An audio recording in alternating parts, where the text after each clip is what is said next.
Hello students, welcome to video lecture on web technology and its applications.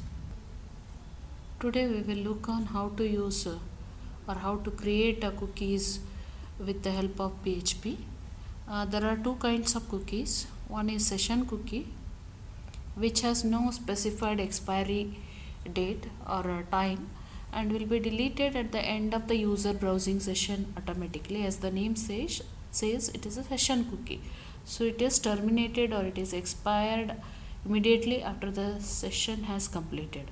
Another one is persistent cookies, which have an expiry date specified by the programmer explicitly. Cookies in PHP are created using one of the built-in function, that is set cookie, and these which are created using set cookie can be retrieved or edited, read and written by using a built-in variable which is a super global associative array, that is $_cookies. So you know the meaning of associative array. In the difference in associative array and normal array is, in normal array we are not specifying the indexes, right? We are not specifying the indices. They are automatically integers starting from 0, 1, 2, 3 and they are sequential usually. Whereas in associative array we are specifying the index as well as value to be stored, and this index can be a string also, right? That is the difference in associative array, and they need not have to be in sequential, unlike what we do with the normal arrays. So it is important to note that the cookies must be written before any other page output. So let us see one of the example of how to read a cookie and one example to how to create a cookie. So first example, listing 13.1, this one shows how to create a cookie and store something inside it. So as you all know that when PHP is starting, we are just keeping a tag symbol, that is opening angle bracket starting with a PHP, and the closing of PHP is indicated with a question mark and the closing angle bracket. So here we are taking a variable $expiry time. You know very well that every variable in PHP begins with a dollar symbol.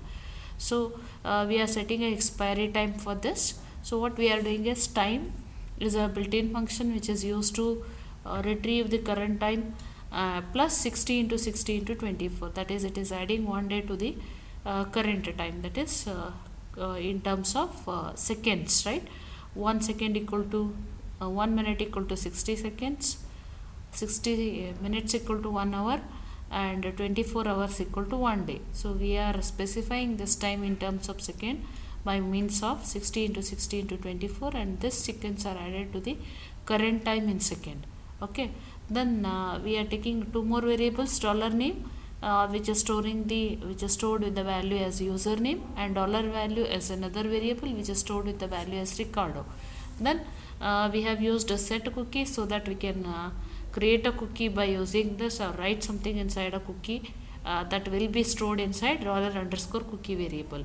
So we have given the name for that as the name for that is stored in $name variable, and the value of that cookie is stored inside $value. And as we were just now seen that this is an example of creating a persistent cookie where you are explicitly specifying the expiry time of 1 day. This is how we have created a cookie which is stored with the cookie name as $name, having the value as username and value for this as a record. So how to read the value of this particular cookie in certain program or how to display it on a browser is shown in the listing 13.2, that is a code snippet showing how to read something from an already existing cookie. So again, beginning of PHP, and if conditions are used similar to our C, and that is also similar in case of JavaScript. And one thing that you have to remember in loops in PHP and JavaScript is whether it is having a single statement or multiple statement, make use of a curly brackets mandatorily. Okay, so we are checking whether there is a cookie existing with the name as username. Okay, how to check is set function we are using to check it. So if it is not existing, so username, this is the index of the associative array, you are checking whether there is any cookie by the name username. Okay, whether it is set with the certain value or not, that you are checking. If it is not set, you can just echo a message as there is no such cookie existing. Okay, otherwise you are going for the else part, and you are retrieving the data from that particular cookie and displaying it on the browser. So before displaying, you just want to display the details like echo statement is used, which is used for printing something on the browser, right? So what it is printing is the username retrieved from the cookie is the string is getting printed, and you should print the username as record. So how do we retrieve the content of the associative array is $_cookie, and you have to specify the index of that. So index of that is nothing but this one, username. So it is a string type, you have enclosed it. You can use the double quotes instead also, and this has to be placed inside the echo statement so that it gets printed on the browser, right? This is how we can read and write a cookie by using PHP. So we'll next go for the next session of managing state, that is session state. So what is a session state that we'll see here? There are three users XYZ accessing a common web server, and each of them will be having a different session, and say they both of them, all of them are same or serving or getting served or requesting or browsing the same website, will be having a different sessions for each of them. As you can see, if they're accessing a e-commerce website, shopping cart for all of them are different, and you have a different files stored on the server disk. So this is expected, otherwise it creates problem, as we discussed in the previous video lecture, or else even in the class also we have discussed. If the server is not capable to distinguish different user sessions, then it will create a problem that data of one user may be attached to the data of attached to the user of another, right? So this should not happen. So your web server should be able to distinguish the different user sessions like this. Okay, so next we'll go for session state in details. All modern web development environments provide some type of session state mechanism. What is session state? It is a server based state mechanism that allows web applications to store and retrieve the objects of any type for each user session uniquely. For each user it should be unique.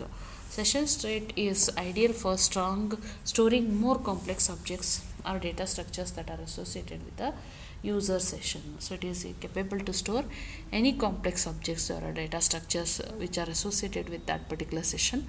Then how to read and write the session variables. So that is done in PHP by using a built-in super global associative array, that is $_session. Okay, so we'll see that how to access a session state using the PHP by this example. So as you all know that PHP started here. We have just used a function to say that a session has started. From where you take the session count, for that you have to use a session_start, which starts the session, and then you are checking is that is there any session is started with the username, because you know that sessions are named with the usernames that we log in, isn't it? For you, each user that he logs in, one session is created. So you need not have to specify that. The login name itself is taken as a session name. So the index for that is the username, and that is you can just echo a message that this particular user has logged in. Otherwise you can just echo no one is logged in, as a no session has been started already. So that can be done, right? You can just place a two echo statements here. Okay, so checking whether there is a session already existing. So what you can do is you can let me explain this particular program in the next video lecture. These are the basics of session state. Thank you.